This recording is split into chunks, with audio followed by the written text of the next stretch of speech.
আসসালামু আলাইকুম everyone, this is Hanif. Welcome to HK English class. তোমরা সবাই কেমন আছো? আশা করি তোমরা সবাই ভালো আছো এবং প্রতিদিন স্পোকেন ইংলিশ প্র্যাকটিস করছো। আজকের এই ভিডিওতে আমরা শিখবো আরেকটি গুরুত্বপূর্ণ মডেল অক্সিলারি ভার্ব মে এর ব্যবহার। মে যে সকল ব্যবহারগুলো আছে তো এগুলো হচ্ছে may, maybe plus V3, maybe plus ভার্বের সাথে ING, may have plus V3, may have been plus V3, may have do. এই সমস্ত ব্যবহারগুলো আমরা ওয়ান বাই ওয়ান স্ট্রাকচার সহ দু তিনটে করে এক্সাম্পল দিয়ে এক্সপ্লেন করব। তোমাদের কাছে আমার একটাই রিকোয়েস্ট থাকবে, ভিডিওটা কেউ স্কিপ করবে না, শুরু থেকে শেষ পর্যন্ত দেখবে এবং প্রত্যেকটি ব্যবহারের এক্সাম্পলগুলো তোমরা খাতায় লিখে আরো বেশি বেশি করে এক্সাম্পল তোমরা নিজে নিজে তৈরি করে প্র্যাকটিস করতে থাকবে। তাহলে তোমরা যারা স্পোকেন ইংলিশ শিখতে চাচ্ছ এবং কম্পিটিটিভ এক্সামের জন্য প্রিপারেশন নিচ্ছ, আশা করি তাদের জন্য অনেকটাই হেল্পফুল হবে। আর তোমাদের কাছে আমার একটাই রিকোয়েস্ট, তোমরা যারা চ্যানেলে নতুন এসো প্লিজ চ্যানেলটা সাবস্ক্রাইব করে নেবে, তাহলে আমি এরপরে যখনই ভিডিও আপলোড করব সর্বপ্রথম লিঙ্ক তোমাদের কাছে পৌঁছাবে। দেরি না করে চলো শুরু করি আজকের ভিডিও। প্রথম ব্যবহার হচ্ছে মে।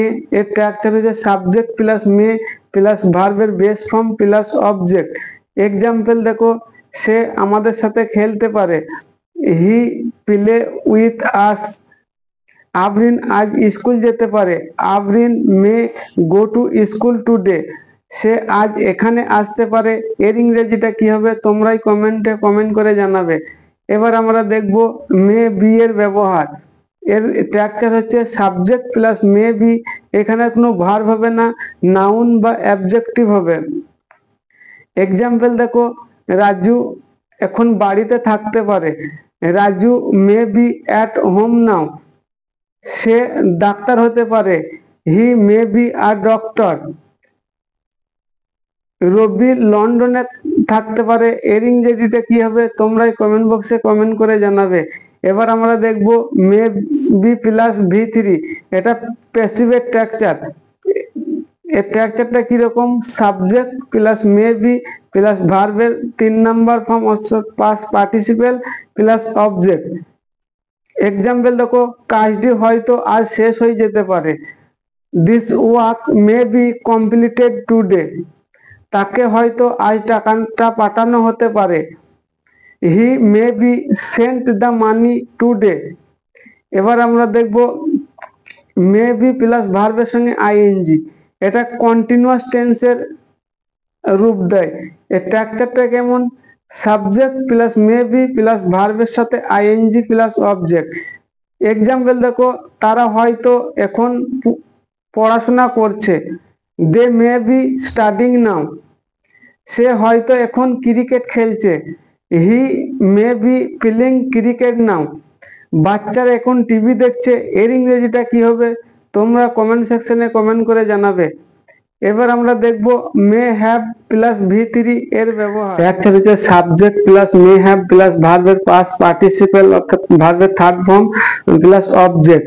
এর বাংলা অর্থ কিরকম, হয়তো পড়েছিল, এইরকম অর্থ দেয়। এক্সাম্পল দেখো, রোহিত হয়তো ক্রিকেট খেলেছিল, Rohit may have played cricket. Ravi হয়তো পুলিশকে ফোন করেছিল, Ravi may have call the police.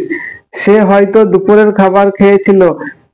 এর ইংরেজি কি হবে তোমরা কমেন্ট বক্সে কমেন্ট করে জানাবে। এবার আমরা দেখব মে হ্যাভ এর ব্যবহার। এর স্ট্রাকচার কিরকম হয়, subject plus May have plus object. এইখানে যে হ্যাভ আছে, হ্যাভটাই মেন ভার্বের কাজ করে। এর অর্থ কিরকম দেয়, কারো অধিকারে কিছু হতে পারে, এইরকম অর্থ দেয়। এক্সাম্পল দেখো, তাদের কাছে একটি গাড়ি থাকতে পারে, দে মে হ্যাভ আ কার।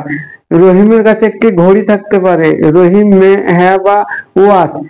তোমার কাছে একটি মোবাইল থাকতে পারে। এর ইংরেজি কি হবে তোমরাই কমেন্ট বক্সে কমেন্ট করে জানাবে। এবার আমরা দেখব মে হ্যাভ বিন এর ব্যবহার। এর স্ট্রাকচারটা কিরকম হয়, subject plus May have been plus object. এর বাংলা অর্থ কিরকম যায়, কেউ কোথাও হতে পারে বা কোথাও থাকতে পারে, এইরকম পারত, এইরকম অর্থ দেয়। এক্সাম্পল দেখো, সে হয়তো বাড়িতে থাকতে পারত, he may have been at home. Akash লন্ডনে হয়তো থাকতে পারত, Akash may have been in London.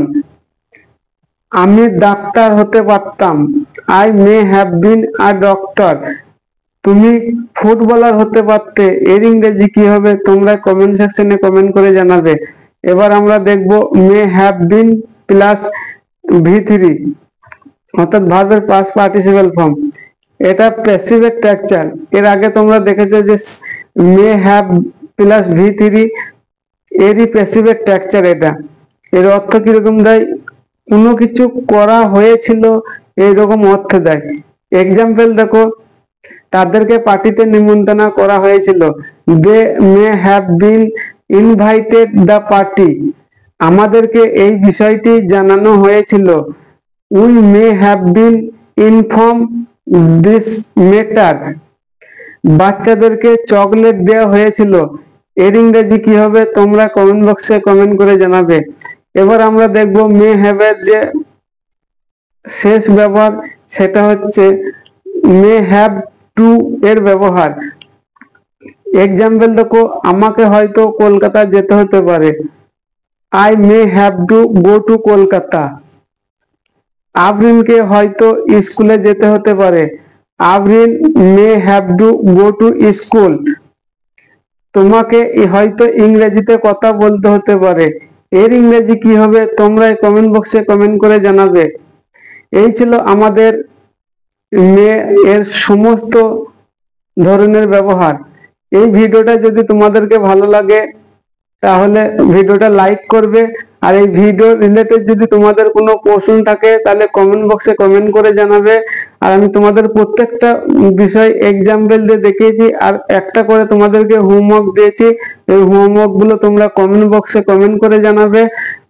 আর এই ভিডিওটা পরবর্তী আমাদের ভিডিও পেতে চ্যানেলটা সাবস্ক্রাইব করে দিও, তাহলে তুমি সর্বপ্রথম লিংক তোমার কাছে পৌঁছাবে। আবার তোমাদের সঙ্গে দেখা হবে কোনো একটা নতুন ভিডিও, নতুন টপিক নিয়ে। Till then, take care, bye by.